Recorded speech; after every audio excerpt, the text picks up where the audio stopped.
Hello friends, welcome back to my channel Gyan Sankalp. तो friends मेरे channel पे ये अधिकार टॉपिक पहले मैंने फिनिश कराया है, मतलब थ्योरेटिकल पार्ट मैंने कराया है। अब उससे रिलेटेड मैं एमसीक्यू का भी पार्ट 1 ऑलरेडी चैनल पे अपलोड है। ये पार्ट 2 है। अगर आप मेरे चैनल पे आपको पॉलिटिकल साइंस की बहुत ही महत्वपूर्ण क्लासेस मिलेंगी। जैसे मैंने अभी 1000 क्वेश्चन सीरीज स्टार्ट किया है, जिसका 16 पार्ट हो चुका है। मैं यूजीसी नेट प्रीवियस ईयर के क्वेश्चंस करा रही हूँ। साथ में पॉलिटिकल थ्योरी की भी बहुत सारी क्लासेस मेरे चैनल पे प्लेलिस्ट बना हुआ है, आप प्लीज़ उसको भी देख लीजिएगा। और अगर आपको मेरा चैनल अच्छा लग रहा है तो प्लीज़ मेरे चैनल को सब्सक्राइब करो, मेरे वीडियो को लाइक करो, अपने फ्रेंड में शेयर करो। तो आज का क्लास स्टार्ट करते हैं अधिकार टॉपिक से। तो अधिकार टॉपिक का इसमें से मुझे ये जो previous year UP TGT PGT या और भी टीचिंग एग्जाम में जो आ चुके हैं इस टॉपिक से, उसका मैं ये वो करा रही हूँ, ये क्वेश्चंस करा रही हूँ जो आपके आगामी एग्जाम के लिए काफ़ी हेल्पफुल रहेगा। और क्वेश्चन रिपीट भी होते हैं, और क्वेश्चन अगर रिपीट नहीं हुए तो क्वेश्चन वही रहते हैं, बस वर्डिंग थोड़ी चेंज हो जाती है। तो आप प्लीज़ इस क्वेश्चन को बहुत अच्छे से पढ़ना। जो क्वेश्चन आपको आता होगा ये बहुत अच्छी बात है, अगर जो नहीं आता उसको आप नोट डाउन करके आप 2-3 बार उसकी प्रैक्टिस कर लेना, आपको याद हो जाएगा। क्योंकि ये सब जो क्वेश्चन इसमें से कुछ फैक्ट्स पूछते हैं, कुछ कोटेशंस पूछते हैं, तो जो आप 2-3 बार पढ़ के आपको याद हो जाएगा। और ये जो अधिकार टॉपिक है ये काफ़ी इंपॉर्टेंट है। आप किसी भी एग्ज़ाम दे रहे हो जिसमें पॉलिटिकल साइंस सब्जेक्ट आता हो, ये हर एग्ज़ाम में ये तो कॉमन टॉपिक है, ये हर एग्ज़ाम में है ही ये टॉपिक। इससे रिलेटेड 1 से 2 क्वेश्चन आता ही आता है। तो 20 क्वेश्चन तक मेरे वीडियो में ऑलरेडी पार्ट 1 करके एमसीक्यू है, उसमें अगर आपने नहीं देखा तो देख लीजिएगा। अब मैं आज 21 क्वेश्चन से करा रही हूँ। 21 क्वेश्चन है, अधिकार का महत्व केवल कर्तव्यों के संसार में ही होता है, ये किसने बोला था? अधिकार का महत्व केवल कर्तव्यों के संसार में ही होता है, ये वाइल्ड बोलते हैं, वाइल्ड।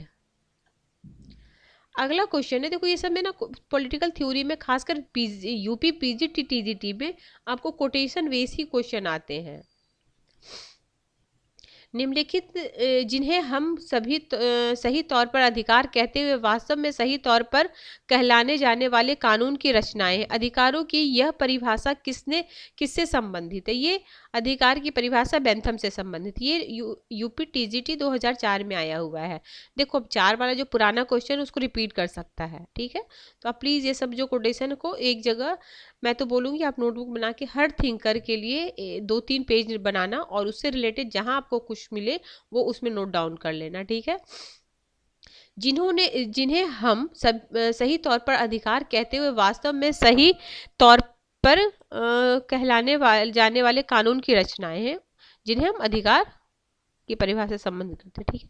अगला है, ये आपको यूपी एलटी ग्रेड 2018 में जो एग्जाम हुआ था उसमें ये क्वेश्चन आया था, क्या? पेन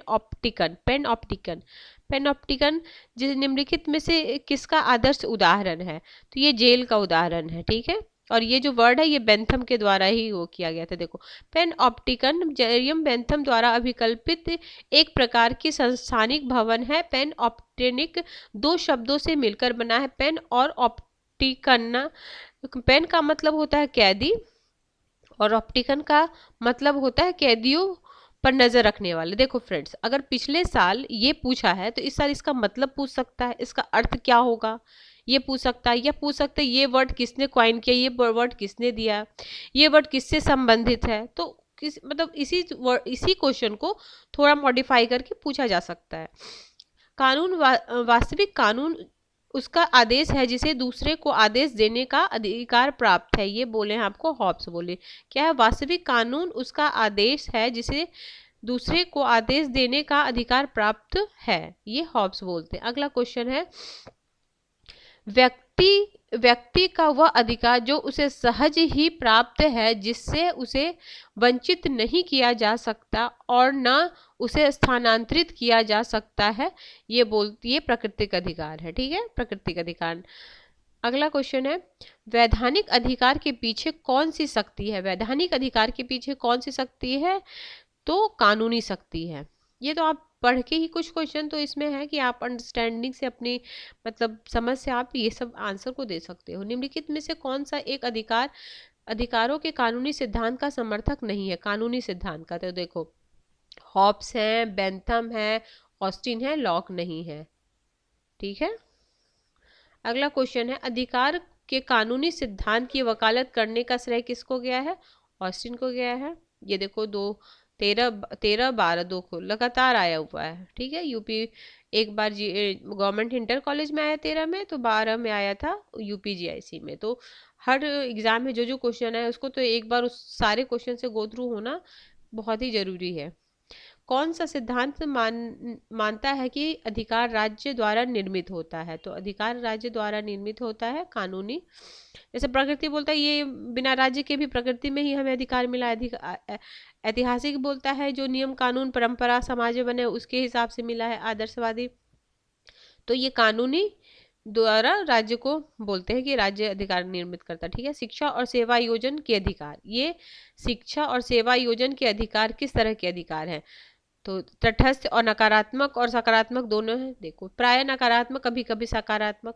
तो ये तो सकारात्मक अधिकार है ना, जो अगर समाज शिक्षा की व्यवस्था करे, आपकी आपके रहन सहन की अच्छी व्यवस्था करे, तो वो सकारात्मक है, वो कल्याणकारी राज्य की अवधारणा है। नकारात्मक में क्या बोलता है? नकारात्मक तो फ्री छोड़ दो, सिर्फ मतलब सिर्फ आप कानूनी सहायता करो, सिर्फ दंड, मतलब पुलिस राज्य की बात वो करता है नकारात्मक। ठीक है। व्यक्ति को हर तरीके से फ्री छोड़ दो, वो स्वयं अपना सब काम कर सकते हैं। और सकारात्मक बोलता नहीं, उसमें सरकार काम करे, कल्याणकारी राज्य की अवधारणा एक तरह से उससे प्रेरित होता है। अगला है, निम्नलिखित में से कौन अधिकार का सर्वाधिक पुराना सिद्धांत है? तो ऑप्शन ये प्राकृतिक अधिकार सबसे पुराना है। अधिकार का आर्थिक सिद्धांत, अधिकार का वैधानिक सिद्धांत, अधिकार का आदर्शवादी सिद्धांत, प्राकृतिक अधिकार। तो प्राकृतिक अधिकार सबसे पुराना है। अधिकार संबंधी सबसे पुराना सिद्धांत क्या है? प्राकृतिक अधिकार। अन्य सभी अधिकार मूलतः निकलते हैं, किससे निकलते हैं? प्राकृतिक अधिकार से निकलते हैं। ये राजस्थान पीजीटी 2014 में आया हुआ है। शक्ति और प्राधिकार में निर्भेद तत्व है, ये भी बहुत इंपॉर्टेंट है। वैधता, शक्ति और प्राधिकार मतलब पावर एंड अथॉरिटी में देखो, पावर, शक्ति और वैधता को लेजिटिमेसी बोलते हैं। ठीक है। अगला क्वेश्चन है, निम्नलिखित में से कौन सा एक अधिकार का लक्षण नहीं है? अधिकार का लक्षण नहीं है। देखो, कल्याणकारी राज्य का संरक्षण, लोकहित के प्रयोग, समाज का संरक्षण। तो ये नहीं है। बाकी ये तीनों, देखो ये तीनों एक तरह एक दूसरे से रिलेटेड है।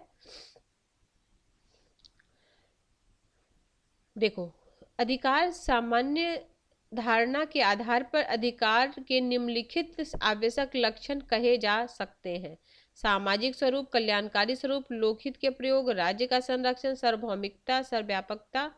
तो अतः स्पष्ट समाज संरक्षण अधिकार का लक्षण नहीं है। ठीक है। अगला है, हर राज्य की पहचान इस बात से होती है कि उसने किन अधिकारों को मान्यता दे रखी है। राज्य अधिकार को जन्म नहीं देता बल्कि उन्हें मान्यता प्रदान करता है। यह कथन किसने बोले? तो ये कथन लास्की बोले, हेराल्ड जोसेफ लास्की बोलते हैं। अगला क्वेश्चन, प्राकृतिक अधिकार के सिद्धांत की मान्यता है। तो प्राकृतिक अधिकार के सिद्धांत की मान्यता है कि अधिकार पूर्व नागरिक समाज से है। पूर्व नागरिक समाज से है। ठीक है। अधिकार पूर्व नागरिक समाज से है। ठीक है। अगला है, प्राकृतिक अधिकार के सिद्धांत की पुष्टि की गई है। प्राकृतिक अधिकार के सिद्धांत की पुष्टि किसमें की गई है? केवल कुछ उदारवादियों द्वारा। कुछ उदारवादियों द्वारा प्राकृतिक अधिकार के सिद्धांत की पुष्टि सभी उदारवादियों द्वारा, केवल जॉन लॉक द्वारा, केवल जॉन स्टुअर्ट मिल द्वारा तो नहीं, केवल कुछ उदारवादियों द्वारा। लॉक के अनुसार प्राकृतिक से राज्य के लोग केवल उसका उपयोग करते हैं। प्राकृतिक अधिकार। ठीक है। अगला क्वेश्चन है, इन विचारकों में से कौन प्राकृतिक अधिकार के सिद्धांत से संबंधित है? तो लॉक है। ठीक है। तो सिर्फ लॉक ही है। हॉब्स, लॉक, रूसो हैं, बाकी उनका नाम नहीं दिया हुआ है। निम्नलिखित में से किसने स्वीकार किया कि व्यक्तियों ने राज्य में प्राकृतिक अवस्था के अपने प्राकृतिक अधिकार के साथ प्रवेश किया है? तो लॉक बोलते हैं। वो 3 तरह के अधिकार की बात पहले बोलते हैं कि मनुष्य को 3 तरह। देखो, निम्नलिखित में से कौन सा विचारक यह सुझाव देता है कि संपत्ति का अधिकार, देखो 3 तरह के अधिकार ये दिए ना, संपत्ति का अधिकार, जीवन संपत्ति का अधिकार, जीवन और स्वतंत्रता का अधिकार। ठीक है, ये कौन बोलते हैं? लॉक। संपत्ति, जीवन और स्वतंत्रता। देखो, जॉन लॉक ने जीवन, स्वतंत्रता और संपत्ति के अधिकार को प्राकृतिक अधिकार की श्रेणी में रखा है, कि मतलब जब मनुष्य पैदा होता है तो इस तीन तरीके के अधिकार उन्हें मिलते ही, मतलब प्रकृति में रहते हुए ही उन्हें मिल जाता है। उन्हें संपत्ति के अधिकार को इतना व्यापक और सबसे जोर ये ना संपत्ति के अधिकार पर दिया है, व्यापक मानो। उसने जीवन और स्वतंत्रता को भी सम्मिलित कर लिया है। जीवन और स्वतंत्रता का संरक्षण संपत्ति के अभाव में संभव नहीं है, अतः संपत्ति का अधिकार जीवन और स्वतंत्रता का आधार है। ठीक है, संपत्ति का अधिकार जो है जीवन और स्वतंत्रता के अधिकार का आधार है। वो इन तीनों में, जैसे तीन तरह की दिए ना, जीवन, स्वतंत्रता और संपत्ति, तो उसमें सबसे महत्व इन्होंने संपत्ति के अधिकार को दिया था। निम्नलिखित में से किसने प्राकृतिक अधिकार की अवधारणा को स्वीकार किया?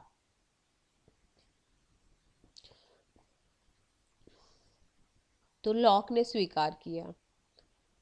ठीक है, लॉक ने निम्नलिखित में से किसे अपने प्राकृतिक अधिकार की अवधारणा में सम्मिलित नहीं किया? तो जीवन का अधिकार किया, स्वतंत्रता का अधिकार किया, संपत्ति का अधिकार किया, समानता का अधिकार का नहीं, उन्होंने बात नहीं की। निम्नलिखित में से कौन लॉक के अनुसार प्राकृतिक अधिकार नहीं है? देखो सेम ही कोई, देखो कितने बार आया है, जीआईसी में आया है, जीडीसी में आया है, जीआईसी में देखो 8-12, मतलब ये कार्य का अधिकार। देखो तीन तरीके का अधिकार दिए है ना, जीवन का अधिकार, संपत्ति का अधिकार, स्वतंत्रता का अधिकार। अब आपको याद हो गया, जीवन का अधिकार, संपत्ति का अधिकार, स्वतंत्रता का अधिकार। ये तीन तरह के अधिकार किसने दिए? रूस ने बोले। प्राकृतिक अवस्था में मनुष्य के पास तीन अधिकार थे, और इन तीनों में सबसे महत्वपूर्ण अधिकार कौन है? संपत्ति का अधिकार। संपत्ति का अधिकार ही जीवन का अधिकार, स्वतंत्रता का अधिकार का आधार है। राजनीतिक अधिकार में से किसे सम्मिलित नहीं किया है? राजनीतिक अधिकार में देखो, मतदान देने का, निर्वाचित होने का, सरकार का विरोध करने, काम पाने का अधिकार नहीं है। ठीक है, ये तो आप अपने समझ के लगा सकते हैं। निम्नलिखित में कौन प्राकृतिक अधिकार के सिद्धांत के प्रतिपादक हैं? तो प्राकृतिक अधिकार बेंथम, थॉमस पेन है। देखो, बेंथम कानूनी अधिकार के समर्थक है, बर्क ऐतिहासिक अधिकार के समर्थक है, थॉमस पेन प्राकृतिक अधिकार के समर्थक सिद्धांत के प्रतिपादक है। इस प्रकार ऑप्शन डी ठीक है। फ्रेंड्स, तो आज हमारा ये जो अधिकार टॉपिक का जो रिलेटेड एमसीक्यू था, जो विगत एग्जामों में, टीचिंग एग्जामों में आ चुका है, वो आज में हमारा कंप्लीट होता है। नेक्स्ट क्लास में मैं नेक्स्ट टॉपिक लेके आऊँगी।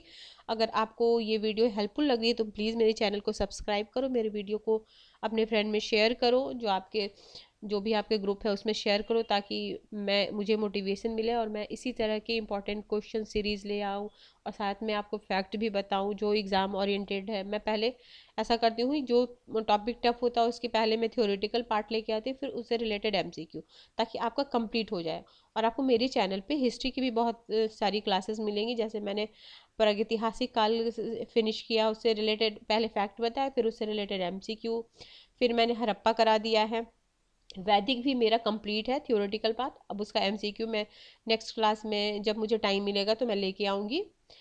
तो उसका मेरे चैनल पे प्लेलिस्ट बना हुआ, आप एक बार ज़रूर प्लेलिस्ट जाके चेक करो। जो आपके लिए क्लास हेल्पफुल हो वो प्लीज़ आप देखो, और अगर आपको अच्छा लगे तो प्लीज़ आप कमेंट भी कर सकते हो कि आपको इससे फ़ायदा हो रहा है, और कुछ आप उसमें सजेशन देना चाहते हो कि मैं ये क्लास लेके आऊँ, तो आप वो भी आप कमेंट बॉक्स में दे सकते हो। तो मैं आपके लिए वो क्लास भी लेके आऊँगी जो आपके लिए हेल्पफुल हो।